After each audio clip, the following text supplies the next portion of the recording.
The UFC 299 is now one for the books, and Sean O'Malley has cemented himself as the best bantamweight on the planet. Or has he?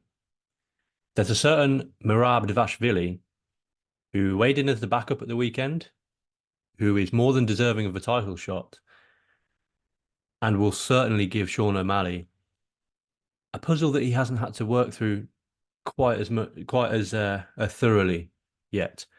We're going to look at the stats behind both men because we assume that is the fight that's going to take place next. Despite Sean O'Malley calling out Ilia Topuria, Merab Dvalishvili should be next.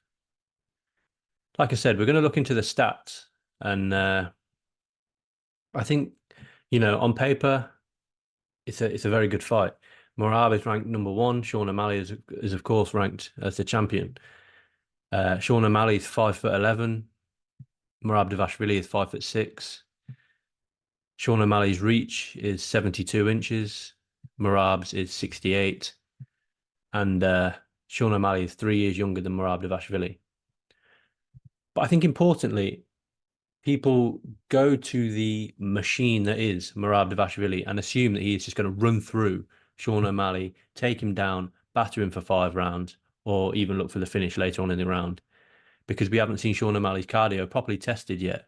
The fight of the weekend, UFC 299's headliner between Sean O'Malley and Marlon Vera, he was not tested in the cardio round because he essentially used Marlon Vera as a punch bag. I spoke about that in this week's MMA Sucker podcast. I'll drop the link down below. But how might a Sean O'Malley versus Merab Dvalishvili fight look? The odds came out earlier this week, and it has Sean O'Malley as the underdog in that fight, which is interesting. This is let's not forget, this is the champion, and yet he's the underdog going into the fight, potential fight. Let's remember that fight hasn't actually been announced yet. But Sean O'Malley, the UFC world champion, the guy who has just put on an absolute clinic against Marlon Chito Vera. Granted, not a wrestler, much more of a striker. Didn't shoot for a single takedown. Didn't shoot for a single takedown in the fight. Just absolutely dominated Marlon Vera. Put on the best performance from a bantamweight champion that we've seen in many a year, with respect to Aljamain Sterling and Petr Yan before him. But like I said, Merab Dvalishvili is a different animal, quite literally. His relentless wrestling style, his cardiovascular system is phenomenal. And they have fairly similar records. 17-4 for Merab, only got two losses in the UFC. He lost his first two fights, and since then he's been on I think a 10-fight winning streak. Sean O'Malley has got one loss. Obviously, he disputes that loss. That loss was to Marlon Vera, and he's obviously avenged that this weekend. These guys are on a collision course, and I think they definitely need to fight each other next. Like I said, Sean O'Malley, the champion, Marlon Vera, the number one contender. People are talking about Corey Sandhagen. I think he needs to beat the likes of Petr Yan next, or Umar Nurmagomedov, who people have sort of hinted at could be next for Sean O'Malley. Not for me. Merab is the fight. Ilia Topuria was obviously called out by Sean O'Malley at the weekend. Again, even Ilia Topuria kind of, pumped the brakes on him versus Sean O'Malley and said, look, you've got business with Merab to deal with first. So let's look at the fight itself. The fight itself. How might it look? Well, we know that Merab is going to go in and look for the takedown. He averages 6.43 takedowns per fight, with an accuracy of just 36%. But it's his chain wrestling, it's relentless nature looking for that takedown that sort of stuns a lot of his opponents. If we just look at, just taking all of his UFC fights, he landed 11 takedowns in his debut and actually lost that fight, which is strange. He landed 6 against Ricky Simone and lost that fight. He then landed 5, 12 against Casey Kenny, a really good judoka, 13 against Gustavo Lopez, 2 against John Dodson, 5 against Cody Stamann, a really good wrestler, 4 against Marlon Moraes. We'll come back to that fight in a second. Didn't look for a takedown against Jose Aldo, or he didn't land a takedown, against Jose Aldo, but Jose Aldo's got legendary takedown defense, 91% takedown defense for Jose Aldo across a very, very long career. Petr Yan, he took him down 11 times and he attempted 49 takedowns against Petr Yan. And then against Henry Cejudo, an Olympic gold medal wrestler, he took him down 5 times with an accuracy of 45%. Sean O'Malley, on the other hand, is a good, he hasn't been taken down and controlled an awful lot in his UFC career. He was taken down 4 times against Andrei Sukumtar, but if you remember, that's when he did have a leg injury in that one. He was taken down once by Thomas Almeida, and I'm pretty sure Thomas Almeida didn't, although he completed the takedown, he didn't have any sort of success on the ground, as it were. He was taken down 6 times by Petr Yan, and we'll come back to talk about that fight because that is a similar opponent that the two men have. Aljamain Sterling, one of the most relentless wrestlers in the bantamweight division and the champion at the time, failed to take Sean O'Malley down. And of course, like we said earlier, Marlon Vera didn't even shoot for a takedown because he's just a stand-up warrior. What I will say is that if you're Merab or Merab's team, you want this fight in the UFC Apex because the octagon is tiny. In the Apex, the octagon is considerably smaller than it is for arena shows or for fight night shows. That's not going to happen, unfortunately.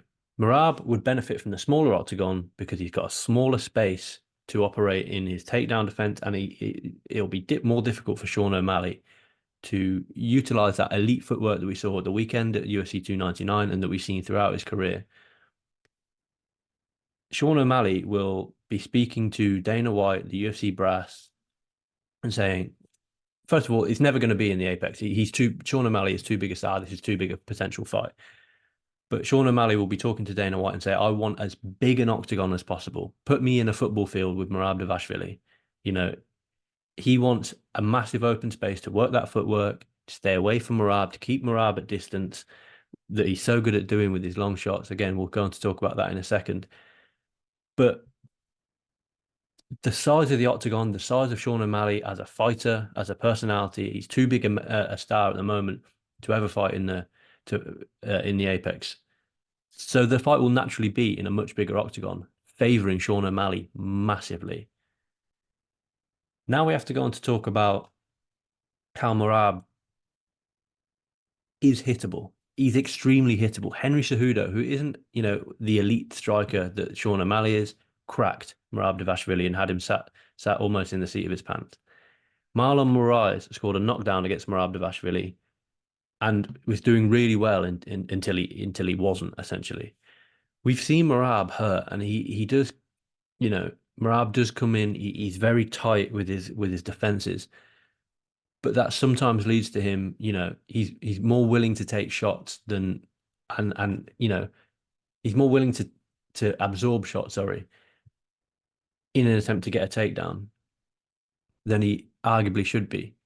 Against Sean O'Malley, you cannot take clean shots. How Marlon Chito Vera stayed on his feet this weekend, I do not know. Merab absorbs 2.37 strikes per minute, but you've got to take into account that a lot of his fights have him lying on top of his opponent, working various different submissions or different, dominant positions. If the likes of Marlon Moraes and Henry Cejudo can crack Merab Dvalishvili, Sean O'Malley, without a doubt, will find Merab Dvalishvili's chin. But then you have to go on the other side. You have to look at it from Sean O'Malley's perspective. He's going to be spending the best part of 25 minutes his hands have got to be very low because he's going to want to defend those takedowns. And Merab's going to wade in with those overhands and look for the clinch and look to get his hands on Sean O'Malley. Like I said, the bigger octagon is going to favor Sean O'Malley. The bigger octagon is going to go against Merab Dvalishvili because he's going to have to go chasing Sean O'Malley. And we saw against Aljamain Sterling, Merab Dvalishvili's, I think, former teammate now, but Merab Dvalishvili's longtime teammate. Just what happened when you do go chasing Sean O'Malley. He'll take that step back and he'll land it and he'll crack a shot. We saw at the weekend against Marlon Chito Vera that Sean O'Malley did really well at working the body when Marlon Vera got close to him. But we also have to remember, Sean O'Malley at the weekend landed 232 total strikes. Of those 232 total strikes, 227 of those strikes were landed at distance, so not in close range at all. And I think the 5 strikes that he may have landed in close range were either when he hurt Cheeto and he had him up against the fence, or at the very end of that 5th round when he kind of just, got into a little bit of a brawl with Cheeto. He's got to do that against Merab Dvalishvili. He's got to keep him at distance, and he's got a phenomenal teep kick, Sean O'Malley, and he's got really long, rangy shots. As I said earlier, he's 5'11" with a 72-inch reach advantage, taking on Merab, who's 5'6" with a 68-inch reach advantage. But most importantly, Sean O'Malley knows how to use his reach to his advantage, and that's going to be a vital, vital key if and when he faces Merab Dvalishvili. But we're going to look into the Petr Yan fight for both men. Petr Yan is a very, very good boxer. And the reason that he was able to take Sean O'Malley down so many times, 6 takedowns he landed against Sean O'Malley of 13 attempts, is because he set up the takedowns with his hands and with his kickboxing.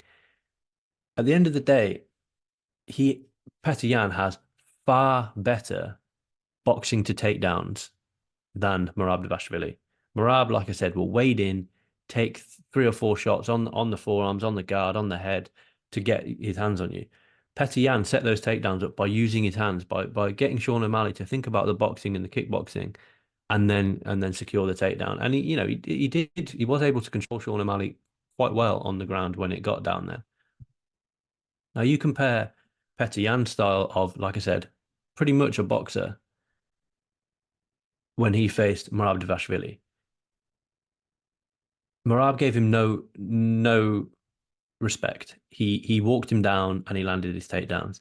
Like, even in that first round, he attempted 8 takedowns. Even as late as the final round, he landed 5 takedowns, attempted 12. And the reason for that is because Petr Yan fights very tight, very short. Everything is powerful and it comes from a tight shoulders, tight position. Sean O'Malley's not like that. He's a long, rangy striker who still holds a lot of power, a la Conor McGregor, at the very end of his shots. Even when he's fighting long, he's got a lot of power. Merab has to be careful because he can't just wade in and look to hurt Sean O'Malley. To show Sean O'Malley no respect in the takedown game, in the stand-up game. Sorry, because Sean O'Malley will crack Merab Dvalishvili. Like I said, the odds have Merab being the favourite in this one, only narrowly, but the favourite. I think that's a very brave pick. And if this fight, and hopefully when this fight gets announced, I'll go into much more detail about the specifics of this fight. But I just wanted to give you guys a quick early rundown on a few of my thoughts on the potential bantamweight fight between Merab Dvalishvili and Sean O'Malley. Like I said, I'll link the UFC 299 Fallout podcast below. Thanks for listening, guys, and I'll catch you next time.